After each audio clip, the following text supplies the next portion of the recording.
मला मुलं नको आहेत किंवा लोकांनी मुलांना जन्म देऊ नये, असं म्हटलं, की लगेच एक विशिष्ट प्रश्न विचारला जातो, की तुमच्या आई-वडिलांनी जर असा विचार केला असता तर? हा प्रश्न अपत्यमुक्त लोकांनाही विचारला जातो, जे चाइल्ड फ्री आहेत, ज्यांना स्वतःला फक्त मूल नको आहे, पर्सनल कारणांसाठी किंवा मग जे प्रजनन विरोधी आहेत, जे अँटी नेटलिस्ट आहेत, ज्यांना असं वाटतं, की नवीन मुलांना जन्म देणं अनैतिक आहे.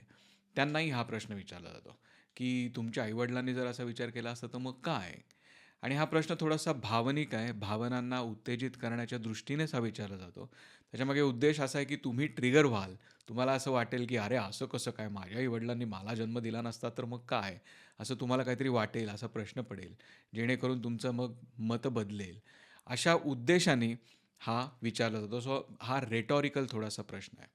ह्या प्रश्नामध्ये थोडासा परंपरावाद आहे. म्हणजे पूर्ण परंपरावाद म्हणायचं झालं तर पूर्वज आमचे जे काही परंपरा करत आलेले आहेत, ज्या काही गोष्टी करत आलेल्या आहेत, त्याच गोष्टी आम्ही पुढे ठेवावी.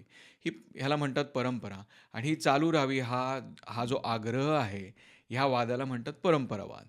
तर ह्याचा एक सीमित रूप, ह्याचा एक नॅरो, एक स्पेसिफिक रूप हे आहे, की तुमच्या आई जे केलं तेच तुम्ही केलं पाहिजे. म्हणून या परंपरावादाचंही एक स्वरूप ह्या प्रश्नामध्ये दडलेलं आहे. आता असं आहे, की तुमच्या आई खूप काही गोष्टी केल्या. त्या सगळ्याच तुम्ही करता का? हा प्रश्न आहे.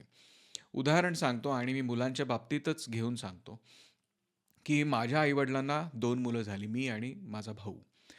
माझ्या बाबांचे जे आई-बाबा होते, माझे आजी-आजोबा होते, त्यांना 4 मुलं झाली आणि त्यांना माझे बाबा हे त्यातले तिसरे होते.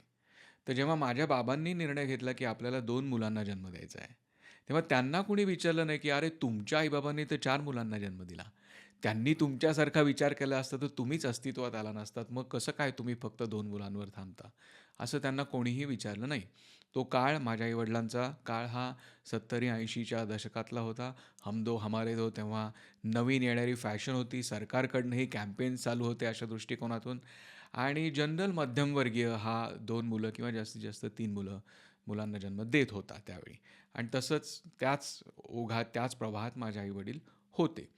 मग त्यांना असं विचारलं नाही. मग माझ्या आई-वडिलांनीच जर त्यांच्या आई-वडिलांसारखं वर्तन केलं नाही ह्या बाबतीत, तर मी पण माझ्या आई-वडिलांसारखंच तंतोतंत वर्तन का करावं? असा प्रश्न उपस्थित होतो. माझ्या आईकडे तर माझ्या आजी-आजोबांना 7 मुलं होती. मग माझ्या आईला कोणी विचारलं नाही, की "अरे 2च कशी काय? तुमच्या आई तुमच्यासारखा विचार केला असता तर?" असं त्यांना नाही विचारलं. त्यामुळे फक्त शून्याबद्दलच का हा प्रश्न येतो? हा एक इन्व्हेस्टिगेट करण्याचा मुद्दा आहे, की 2 मुलं चालतील, 7 ते 2 चालतील, 2 ते 0 का नाही चालणार? 2 ते 1 पण चालेल. पण 1 ते 0 म्हणल्यावर त्यांना अगदी काहीतरीच वाटतं, की "अरे असं कसं?" बरं, दुसरी गोष्ट अशी, की माझ्या आई-वडिलांनी किती मुलांना जन्म द्यावा आणि मला जन्म द्यावा, हा तेव्हा त्यांनी जो निर्णय घेतला, ह्या निर्णयामध्ये माझा काही सहभाग होता का? माझी त्याला संमती होती का? मला कोणी विचारलं होतं का? अजिबात नाही. माझा त्या निर्णयात काहीच सहभाग नव्हता. विरोधही मी करू शकत नव्हतो आणि सहमतीही मी देऊ शकत नव्हतो, कारण मी अस्तित्वातच नव्हतो. मग ज्या निर्णयाच्या घेण्यामध्ये माझा काहीच सहभाग नाही, त्या निर्णयाचा बोजा आता माझ्या निर्णयांवर का? त्यांनी त्यांचा निर्णय घेतला, सर्वतोपरी तो त्यांचा निर्णय होता. तसा सर्वतोपरी हा माझा निर्णय असला पाहिजे. त्याच्यासाठी त्या निर्णयाचा बोजा इथे का आणायचा? हे लक्षात येत नाही ह्या विचारणाऱ्या लोकांना. बरं, दुसरी गोष्ट अशी, की ह्याच्यामध्ये गृहीतक असं असतं, की तुमच्या आई तुम्हाला जन्म दिला म्हणजे बरोबरच केलं. हे गृहीतक आहे, हे अझम्पशन आहे. त्या अझम्पशनवरच ते सगळं चाललेलं आहे. आणि खरं म्हणजे आहे का ते बरोबर? तुम्ही हे अझ्युम केलं, की हे बरोबर आहे.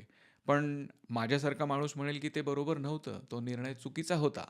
असं मी जर म्हणलं, तर मग तुमच्या पायाखालची जमीन सरकते. गृहीतकच ते निघून जातं. तुम्ही म्हणाल, की "अरे, असं कसं? तू जगतोयस ना आता. तू आयुष्याची मजा घेतोयस ना. तुझ्या दृष्टीने तुझं जे आयुष्य चाललंय ते चांगलं चाललंय ना. मग तुझ्या आई तुला जन्म दिला हे बरोबर नव्हतं. हे तू कसं काय म्हणतोस?" तर मी एक टोकाचं उदाहरण घेऊन तुम्हाला हे समजावून सांगणार आहे, की एखादा निर्णय चुकीचा असला, त्यातनं चांगल्या गोष्टी पुढे उद्भवू शकतात. ह्याचा अर्थ असा नाही, की त्या पुढे ज्या उद्भवलेल्या चांगल्या गोष्टी आहेत, त्याच्यातून ह्या चुकीच्या निर्णयाला समर्थन मिळतं. थोडंसं क्लिष्ट होतंय, पण मी समजावून सांगतो. पहिल्यांदा टोकाचं उदाहरण घेऊ, की समजा एक मूल आहे. आणि ते मूल बलात्कारातून जन्माला आलेलं आहे. आणि अतिशय दुर्दैवी घटना आहे, पण ते जन्माला आलं. आणि आणि हे काय म्हणजे काही थिअरॉटिकल नाही आहे, अशा अनेक घटना जगामध्ये घडत असतात. पुढे ते मूल जगलं, चांगलं आयुष्य जगलं. सुदैवाने त्याला संगोपन करणारी चांगली माणसं मिळाली, शाळेत चांगले शिक्षक मिळाले असतील आणि त्याचं चांगलं झालं असेल, असं आपण मानू. मग त्याचं जे सगळं चांगलं झालं, त्यातून आपल्याला त्याचा ज्या जन्माची कृती आहे, ज्याचं कारण आहे की बलात्कार, त्याचं समर्थन करता येतं का? तर नाही करता येत. त्यामुळे आयुष्य सुरू करण्याची जी कृती आहे आणि नंतर आयुष्य कसं घडतं, ह्या 2 संपूर्ण स्वतंत्र गोष्टी आहेत. तुम्ही म्हणाल की हे काय आहे? टोकाचं उदाहरण देतो. तुझा तर जन्म छान प्रेमळ संस्कारी घरात झाला मध्यमवर्गीय, तू काय टोकाचं उदाहरण देतो? मी एवढ्यासाठी सांगतोय की चुकीचा निर्णय आपण म्हणू शकतो, जरी माझं आयुष्य पुढे चांगलं होत असलं तरीसुद्धा. एवढाच इथे मुद्दा आहे. आणि आता सर्वात कळीचा मुद्दा, की तुमच्या आई-वडिलांनी तुमच्यासारखा विचार केला असता तर ह्याचा संपूर्ण ॲक्चुअली प्रश्न असा आहे, की तुमच्या आई-वडिलांनी तुमच्यासारखा जर विचार केला असता, तर तुम्हीच अस्तित्वात आला नसता. आणि गृहीतक हे आहे, की तुम्ही अस्तित्वात आला नसता ही काहीतरी वाईट गोष्ट झाली असती, अशी एक समजूत आहे. ही समजूत का आहे? तर लगेच असं डोक्यात येतं, की अरे मी अस्तित्वात नसतो, म्हणजे मी माझ्या मरण्याबरोबरच ते इक्वेट करतोय. कारण मी मेल्यानंतर सुद्धा अस्तित्वातून जाणार आहे निघून. त्यामुळं जणू काही मी मेलो आहे किंवा जणू काही मी मरणार आहे ह्या निर्णयामुळे. अशी काहीतरी डोक्यात कल्पना लोकांच्या येते. आणि मरणाशी जन्म न घेण्याचं इक्वेशन किंवा इक्वेट केल्यामुळे एक डोक्यात गुंता होतो, की अरे माझ्या आई-वडिलांनी मला जन्म दिला नसता, मी अस्तित्वातच आलो नसतो आणि ते किती वाईट झालं असतं. कुणाचं वाईट झालं असतं? मी जर अस्तित्वातच आलो नसतो, तर कुणाचं नुकसान झालं असतं? माझं तरी नक्कीच नुकसान झालं नसतं. कारण मी अस्तित्वातच आलो नसतो.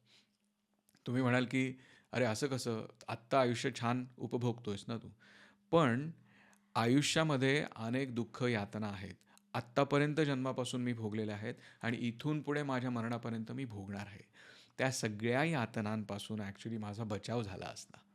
हे खरं आहे, की आज मी आयुष्यात ज्या काही मजा उपभोगतोय, जे काही सुख उपभोगतोय, त्या त्या तेही मला उपभोगता आलं नसतं. पण माझ्या जन्माअगोदर त्या सुखांपासून मी वंचित नव्हतो. ते काय मला काय अवघड म्हणजे ती मला सुख हवी होती का? ती माझी गरज होती का? गरजच नव्हती मला त्या सुखांची. मी अस्तित्वातच नव्हतो. त्यामुळे त्या सुखांचं काही मी मिस आउट करत नव्हतो. त्याचा काही एवढा प्रश्न नव्हता. पण ह्या यातनांपासून मी वाचलो असतो. तर किंबहुना मी असं म्हणेन, की जन्म तो जो निर्णय घेतला, तो जर घेतला नसता आणि मला जन्माला घातलं नसतं, तर माझं नुकसान झालं नसतंच.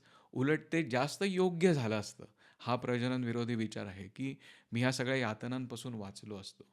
त्यामुळे जेव्हा ते विचारतात, की तुझ्या आई असा विचार केला असता, तर मग काय झालं असतं? तर अगदी योग्य झालं असतं. असा विचार केला असता, तर मी हे सगळं जे काही बोलतो, हे सगळ्या यातना आहेत, ह्यातनं बचावलं असतं. उलट छानच झालं असतं, हे त्याचं उत्तर आहे. आणि हे उत्तर जर तुम्हाला जर असं टोकाचं वाटत असेल, तर मी जाता-जाता शेवटी एक उदाहरण सांगतो. अबू अल मारी नावाचे आत्ताचा जो सीरिया प्रदेश आहे, सीरियाचा देश आहे, त्या ठिकाणी राहणारे 10व्या शतकामध्ये एक कवी होऊन गेले. ते कवी अंध होते. 4थ्या वर्षी त्यांना काही मला वाटतं देवीचा आजार झाला किंवा काहीतरी आजार झाला, ज्यामुळे त्यांची दृष्टी गेली. परंतु ते अतिशय प्रतिभावंत, प्रतिभाशाली कवी होते आणि लोकं मैलोनमैल लांबून त्यांच्या कविता ऐकण्यासाठी त्या काळी तिथे यायचे. त्या काळी ते धर्माविरुद्ध बोलत, त्या काळी ते वीगन होते, असं लिहिलंय सगळ्या लिटरेचरमध्ये आपल्याला सापडतं. आणि त्या काळी ते अँटीनेटलिस्ट होते 10व्या शतकात. हे मी का सांगतोय? तर त्यांचं जे थडगं आहे आत्ता सीरियामध्ये, त्याच्यावर एक विशिष्ट वाक्य लिहिलंय.